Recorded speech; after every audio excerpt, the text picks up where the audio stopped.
Cool. What up, y'all? Happy Money Monday. What's Great up? week.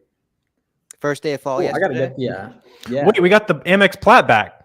I just noticed. Oh, Yeah, I I put it think up to you had it block the last wires week a too. little Did bit, you have it right? last Did you week? have it last week, man? I think so. Yeah, I put it up to try I'm and just block the tripping wires then. a bit because I didn't feel like doing anything else with the wires. Smart. Okay, but we're Do settled you it have nice. wires at your back at your parents' crib? Huh? Like the sign you have at your parents' crib, like your old crib, not your parents' crib, but your last house, Warner. Yeah, it's hidden behind the soundproofing. Oh, that makes sense. I was gonna Chat, say because smart I right put it there. up, but I was like, wait, I've seen Warner sign 1,000 times. I never noticed wires. What up, Eric? What up, Pete? Alex? Easy Brush. Hello, Seller World. Is that a parody of OJ Simpson on Twitter? If it is, then that is a great one. Banter, what up, Corey? How you doing, dude? What's up, guys? How we doing? Nice of you to join us. Yes, sir. Woke up from your afternoon nap. Afternoon chat now. No naps here. No naps. You Yeah. say Don't that nap like you don't around these parts. take lots of naps. I don't take any naps ever. I never nap. Not a napper. Never have been. What up, Armand? Yeah, so let us know what Amazon questions you guys got that we can answer coming into Q4. So it's important that we're all dialed in.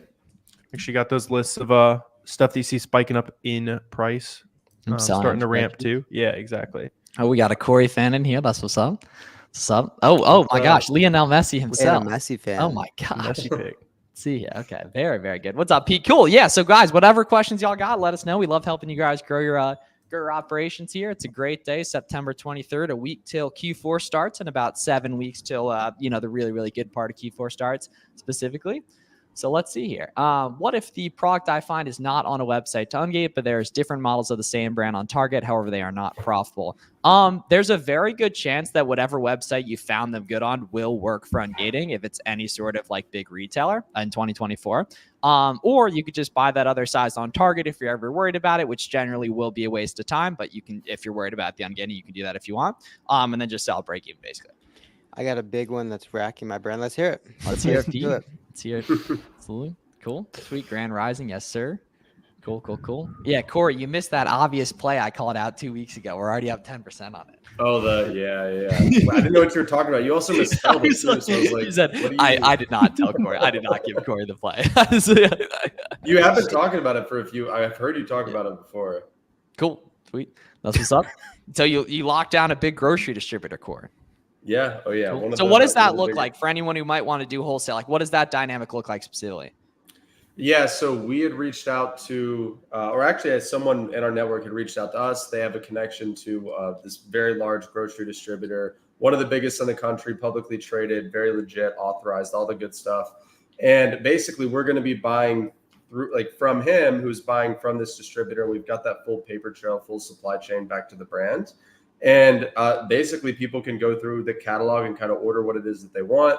We have everything shipped to one place, one prep center. It gets prepped and it goes out from there. So pretty straightforward. We got a lot of good stuff already that we've identified from that supplier.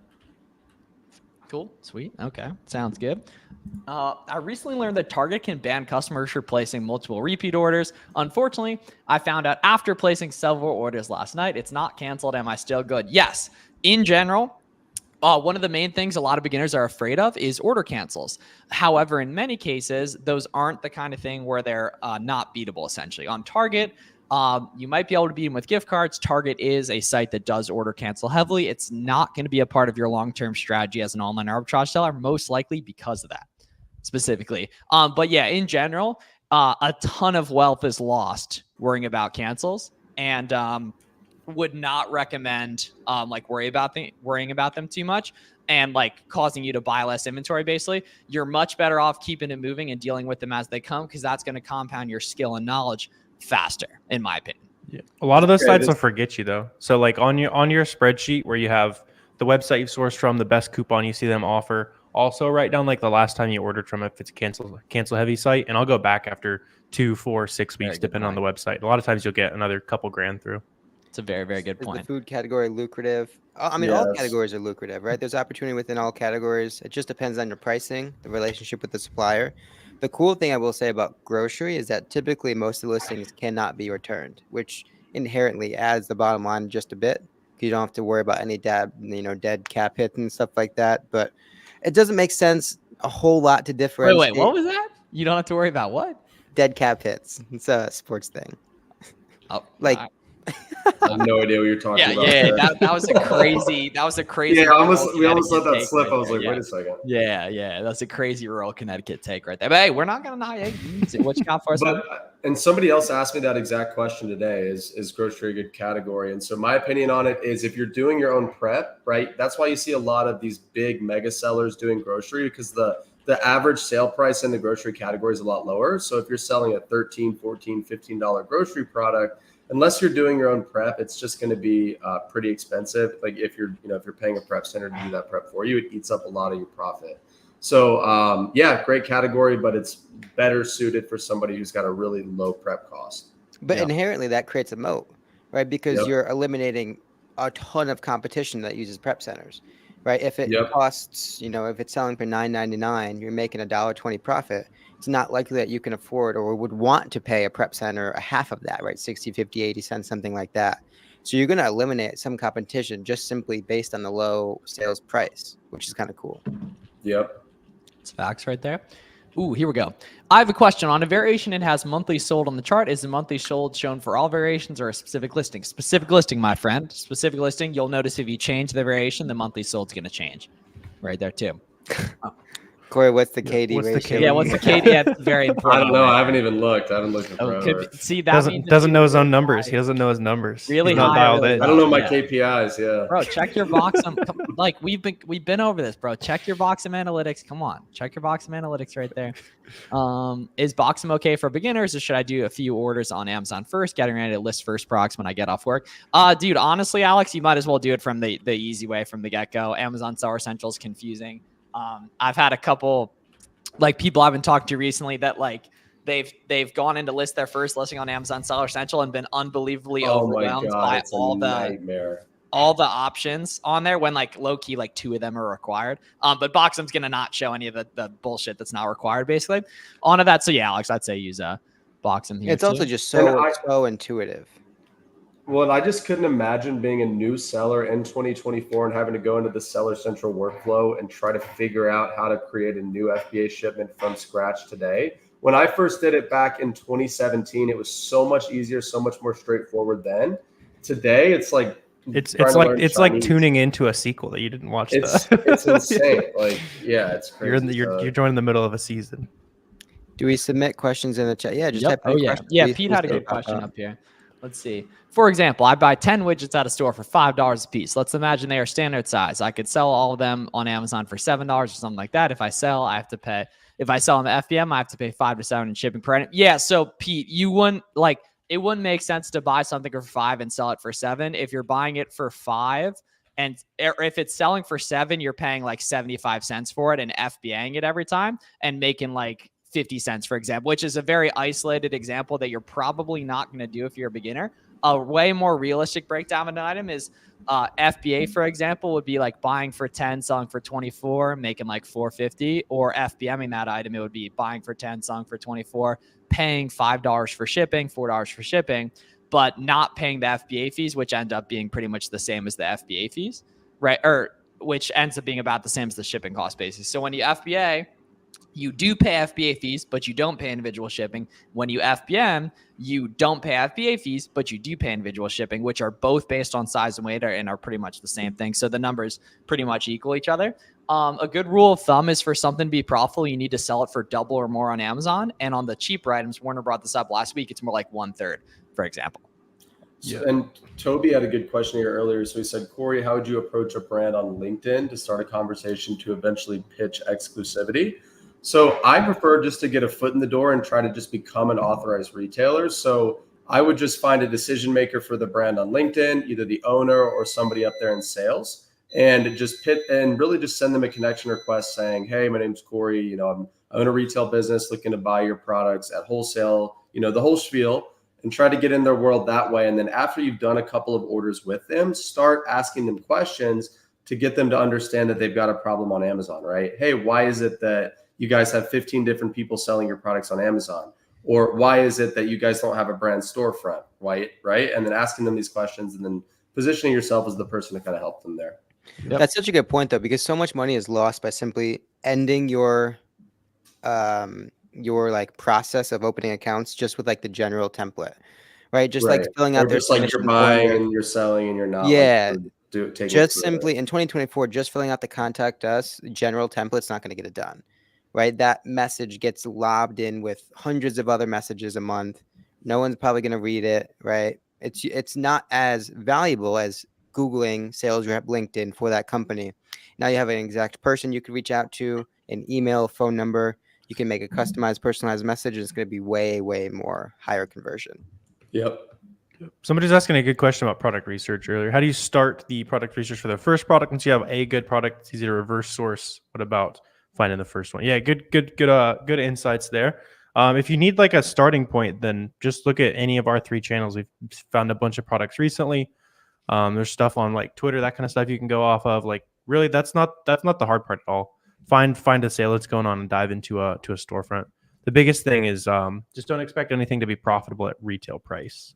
So if you know a certain brand that's cheap today, then dive into people who are selling that. ATL Jack, I know any niche can be successful, but wholesale was the most reliable niche to inventory wise. First step, I would look in your catalog, see if you have any brands, right? So small to medium sized brands that aren't like the Nikes of the world, and reach out to them, right? Because the cool thing with those is you have data, right, that suggests how many you can sell a month, particular price point that you're looking for, right? And you have some like tangible evidence that it works, those products work, and you can approach that sales rep and say, hey, been selling your product, for X amount of months, sell about this many per month. If you potentially sell it for me for X price, I can buy X more. Something like that. It's very strategic, very customized. They know you've been in the business. They know you know what you're talking about. That's an easy way in, right? Apart from that, like all the big ones, grocery, probably would stay away from beauty, just with all the Section 3 stuff going on, tool, automotive, office products. I mean, you name it. Any sort of category will work. Okay, when I was saying I could send all items into FBA for like yeah, okay, so you're right. Yeah, I didn't really get kind of the question you were saying, but yes. But it's going to largely be the same thing. When you find a winning product, you just rinse and repeat sales until there's too much competition. If it's a good winning product, there's never too much competition if it's well protected behind different discounting complications. But for the most part, when you're a newer seller, you're going to deal with listings where other people are going to hop on naturally because you're not great at product research yet. That takes a bunch of time. Right there. So yeah. When's it profitable? If you haven't necessarily, and don't take this wrong way, but if you haven't necessarily like sold products yet, you're probably going too in the weeds of some of the lesser important factors. Just watch a couple hours of any of our YouTube videos about live sourcing. Start to understand what makes a good product, what makes a bad product, identifiers that suggest maybe a product isn't so stable long term. Really start to get a grasp of the fluency with the Keepa data, and then just start to test some products, right? Buy a couple of products, 5, 10, 15 different ones, list them FBM, and then just kind of iterate from there, right? It's going to be way easier to continue to learn once you have a foot in the door, once you're starting to have a grasp of all the data, all the things, all the terminology, rather than trying to nitpick the mind. Nope. How much is too much for inventory? Well, hopefully you're generally going to be, man, I wish I would have bought more is the general thing that happens, especially in the early days when you're doing a lot of test orders. You'll make some mistakes and that kind of stuff. But for the most part, it'll be, man, I should have bought more than my 10 test unit or my test buy. The biggest thing, like go deep whenever you know is a really kind of good limited sale. So like during Black Friday, I'll be buying way more than a month worth of stock of stuff, but it's like routine, 10, 15% sales. You probably buy, no more than a month at a time. Yeah, I mean, as a general rule of thumb, Pete, like if you're doing a lot of grocery and you don't have the expiration dates are like too soon, just Sharpie over them, white out over them. Get a piece of tape. Yeah, make your customers sick. That's somebody just cover it up as easy as possible, and you're good to go. Nobody will ever know, right? Somebody asked about staying away from beauty. So what are you guys' thoughts on that? My thoughts are, I feel like these days beauty products are just so easy to counterfeit, and the risk of getting a hold of counterfeit products is high. And if you're a newer seller, even if you're an experienced seller, you get caught, Amazon catches you one time with one bad product or one bad batch, you're going to be completely shut down. So in my opinion, it's just not worth it, especially with Amazon also now starting to just regate a lot of these beauty brands and just make it a lot more difficult to sell in the beauty category. Personally, I'm advising people stay away from it completely. It's So just not curious worth to it. hear your There's just so much It's- better, easier money. Yeah, stable money. there's a lot of small brands you can still make money on. It's anything that's owned by That's L'Oreal a, or the that's big a caveat. like it. look Yeah, up it's if you're L'Oreal buying brands it, are getting yeah. hard gated, that kind of stuff. So avoid the big parent companies, and there's still a lot of money to be made there. I mean, Yeah, the same I rule of should've- thumb applies, right? If you're buying from the brand, you're likely Right. fine, right? Yep. And that applies across any category, across any niche. You want to get as close to the brand as possible, right? Ideally, you go to the brand, but even still, right? When we talk about approaching brands, approaching and opening accounts, it's always a good idea to start with the brand, and even if you get that no, follow up with it. Understand timing maybe not right. Can you refer to any other distribution companies that we could potentially buy from, right? Mhm. Because even then, you're still one iteration, ideally, or two from the brand, and that connection's way more straightforward. Yeah.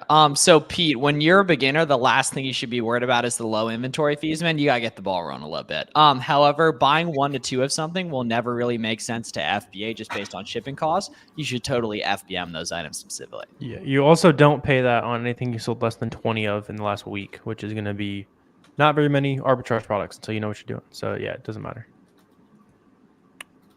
Better to do a couple items FBM. Yeah. So test FBM and then stock in deep FBA is the general best practice there. So you can test it way quicker. It's still on sale. It's still out at their local retail store. You go buy the rest of it, kind of thing. It's such a luxury to be starting nowadays because, again, like we've been talking about, you can test 10, 15 different SKUs FBM and then just iterate, right? You buy 2 here, 5 there, 7 there, and then you let the market dictate your reorders. You sell the 2 in the first couple days, right? Then you order 10. You sell those 10 in another couple days. Then you order 20 or 30 or 40, right? And you let the market kind of dictate and validate those products. The alternative is you send everything to FBA. Well, you gain that same sort of feedback, but it's 3 months delayed, 2 months delayed. And so either the sale doesn't exist, the same market doesn't exist, right? The price is going up, the price is going down. Your iterations, your feedback loop is so much slower when you're FBAing everything. When in the beginning, you just need that validation. Mm-hmm. Yeah, so all of us do, Dave Mad. Check the links in the description if you're interested in that. Right there. How was the feeling quitting that 9 to 5, knowing you'll never have to go back to it? Well, you gotta pay rent every day in respect to proving that you can, right? So like obviously, you know what I mean, it is a very, very difficult task to be able to run your own business every day, and you're required to perform as a man in 2024 every day to make that happen and protect that freedom. What will the first month of Amazon FBA be like when it comes? So the first month is going to be Shitload super of boxes. uninteresting. Boxes, right? ungating questions, and lonely. You're gonna buy a bunch of stuff. You're not going to get paid by for any of it until like another month, right? That's again why we're continuing to reiterate that as a beginner, it just makes so much sense to FBM because that feedback loop, right? Because if you think about FBA, you order something, all right, it gets 2 to 3 days to your house, then you send it into FBA, 2 to 3 weeks, then it's active, right? And then you don't get paid for another 2 or 3 weeks after that. So you're talking about 4 or 5 weeks, 6 weeks, as opposed to a couple weeks for FBM. Yep. With And the in general. ability to reorder in the same market. Yeah, and so what a really successful first month looks like is I'd say getting around 10 to 20 different ASINs listed, merch filled, of which about half of them start selling within a week, right? Getting your repricer going, finding a couple other new sellers to build with, which could literally be in the chat. Today specifically too, from what we've seen, like well-connected sellers tend to make a lot more money, have a lot more fun, avoid a lot of mistakes too, and everything pretty much. So that's a good thing. Do we provide receipts or invoices every time we list a product on Amazon or only when they ask? So only the first time for each brand. And then if they ever ask, yes, but that'll be very rare. But keep a detailed spreadsheet with all your order numbers so that if you ever need that documentation, you can easily access it whenever you want, man. And avoid the $3, the thousand sales a month product that somebody messaged you on Instagram and you're good. Yeah, seriously. Yeah. Well, and one more thing I wanted to mention about, someone asking about the first Chicken month. farm just finished up there. it's rice hour or something at course. No, but when somebody asks about like the first month of FBA, right? A lot of that first month should be spent mastering the Keepagraph. So analyzing as many products as you possibly can, reading Keepagraphs, figuring out what a good Keepagraph looks like, and just continuing to build that skill. Because the better you get at reading Keepa, the better you get at sourcing products and making those decisions, the better, or really the more money you're going to make and the quicker you're going to learn. That's facts right there. That is absolute facts right there. That's definitely an air fryer microwave, beat. or That's air fryer. definitely Come on now. you Air got to know fryers your are- appliance Pete, beats. you Yeah, should yeah. know me better. They're fine. Come The on. VA is not cooking for you, Corey. Huh? The VA is not cooking for me. Might need to put Mailing it from the What you got Philippines. in there? Like some rice and some chicken?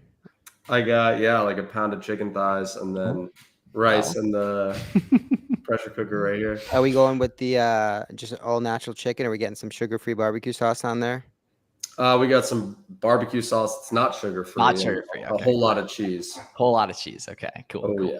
Whose beaver is that? Corey's. Yeah, Corey's right there. You Is it gotta hard go to with get sales? the G Hughes barbecue sauce. So good. That stuff is good. That stuff's really. It was an good. item for a while. It was an item. Really? Was Yeah, it? it We went to was. war Oh with yeah, it's something been a random flip. like that. That I brand's was a flip. I was cooking it from Walmart like a while ago, like a hot minute ago.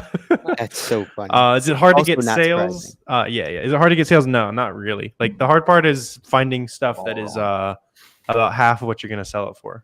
Making the sales is that's the goal line.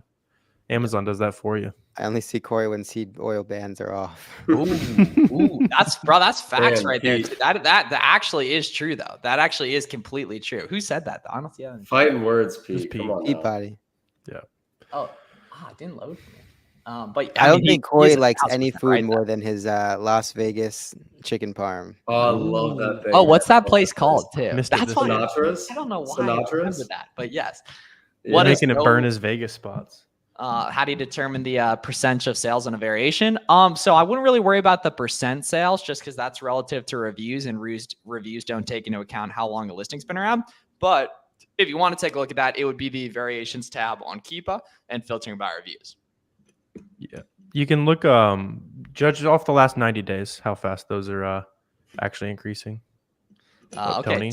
friend of the show here with the big that might be the biggest super chat of all time. I think it is. Yeah. Right there, Yeah, yeah. we've had on Money Monday Yeah. at least. So if We you're had in the some chat big and you're ones for your serious, birthday a couple years back. I was thinking that too. Actually. I feel like we got a couple like yeah. 50 bodies or something. That's facts. If you're in the chat and you're serious, this is the time to take action. You want to have some experience and some people to talk to come December, and no time will be easier to get that investment back than now. That is absolutely 1,000,000% Facts. correct right there. Right. That's and because you want to be known so you can have a drink with Tony G at the next Amazon seller meetup too. Tony dropping those Bezos dollars, giving them right back. Or Yeah. a drink or 15, whatever. When's the next basketball get together? That's actually a good question. Probably like December in PA. Do you guys use Oregon prep centers? Yeah, any sales tax free prep center. Yeah. If you do private label, do you still have to get ungated?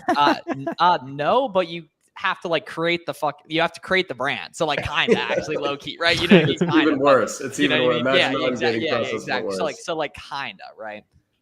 Yeah.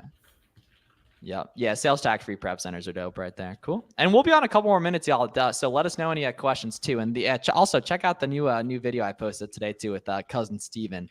Specifically right there. He's If Amazon very, checks very big in body double the seller. amount you actually sent in, you notify whether they fix it. They usually fix it. Or, I mean, you end up with, I mean, it all evens out in the long term. Sometimes You're they going to get don't, shorted a though. Yeah. bunch. You're going to get extra units. It all evens Right. out.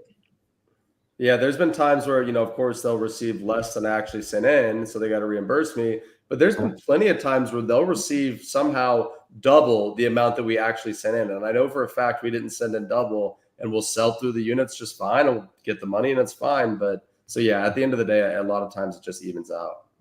Because Wi-Fi still ass at pickleball. No, Wi-Fi is getting better. So the score is 18-15. But you It's let him 18 back in. He Uh, went on a little bro, win streak. I didn't play for 3 weeks. And he was harassing me in the middle of the day to go. I was like, all right, fuck it, I'll go. And then he's absolutely harassing me. But yeah, it's 18-15 in the series. Because wasn't it like 17-12, but 18-12? I was gonna win. He stormed out of our last game we played before the hiatus. So like that was gonna be a win for me too. But keep submitting the invoice right there. Just SellerAmp and Keepa for product research. SellerAmp and Keepa for product research, BoxSum for shipments and analytics, and many more Yeah, things. you don't coming need that soon. It misses Yeah. too many good items is the reason why Yeah. you don't want to. Anything that's automatic finding products is automatically missing the best multi-packs and stuff. Apps for news. Yeah, Javane. BoxSum, Keepa, SellerAmp, and then a repricer, Be Cool, or any of those. Yep. Will there be any time you have to handle customer service when selling? Yeah, for FVM occasionally. That is a ridiculously good byproduct of having a shitload of, not good byproduct, but it's a byproduct of having a shitload of FBM orders. So if you have a ton of FBM orders and you have a little customer service to do, so be it. That's completely fine because it means you're making money. Yeah. Yeah. Yeah. And if you're doing FBA too, we will get customer questions, right? Customers will message you and ask questions about the product or about the shipping or whatever. And we've just built out a super simple template for the most commonly asked questions. Team member just copies and pastes the answer in there and it's done. Right. So at the end of the day, customer service is like, half of 1% of our workload. Yep. No tech. No one's really using it anymore, Pete. Yeah. Got run into the ground recently. How does storefront stocking or finding sales in limited quantities become scalable? You find more of them over time. You get better. You have to put less thought process into finding them. And there's lots of websites that do let you go heavy, right? And obviously that's hard to find, as it should be, right? Otherwise everyone would have a big Amazon business, but you can get pretty good at it over time. So Toby, I know exactly what I would do in your case, right? He's looking for US based brands whose products are selling on Amazon UK and who may be open to brand exclusivity. So on Smart Scout, open up the seller map and in the bottom left, filter to see the UK marketplace and then hover over the United States. Set the number of brands to the maximum amount and see which US based sellers are selling in the UK marketplace, right? And then in the bottom left, it'll also show you which brands are likely to be private label as in yellow, and the ones in purple are likely to be resellers. So you would just look for those that are, denoted in yellow there and you can call them up. So it's pretty much simple as that. That'd be the easiest way to do it in my opinion. Yep. What does no BSR mean? It just means there's like a keep a glitch on it basically. Yeah. Look at the recent review count and see if it's going up. Yeah. Do you guys do Canada? No, Canada totally works. It's just a smaller market. So, you know what I mean? Just like a significantly smaller market, basically, with that. Cool. All right, guys. Sounds good. So just posted a banger video on my channel. Make sure you follow all these guys on us. So didn't even realize my shit said Uncle Flips right there. You got to update that back specifically too. But yeah, go Giants. Go Giants. How are we doing so far? I'm going to look it up. I have no idea. Let's see. Giants football here. Let's see. Corey, didn't you go to a football game this weekend? Yeah, I went to the University of South Carolina this past weekend for the game. So we're 0-3 right now. Sweet. Damn. Now they won this game. They won this weekend. They won this weekend. Yeah, they're 3-1 now, which is crazy. I didn't think they were going to be or have that good of a start to the season. Wait, was the game choked against LSU? Yeah, it was. I mean, it was against Akron, so I knew that USC was going to win, but that was my first time at a USC game or an SEC. Calling South Carolina USC sounds criminal. Yeah, I know. I mean, here USC in Carolina, yeah. Right here it is. But did you go with wifey? Yeah. Cool. Yep. All right, sweet. See you guys soon. Be great. Check out the new video I just posted and let us know how we can help, guys. Q4 starts next week. Next Monday will be the last day of September. Right there, if I'm doing those days correctly. Be great. Love y'all. See you soon. Our bet's looking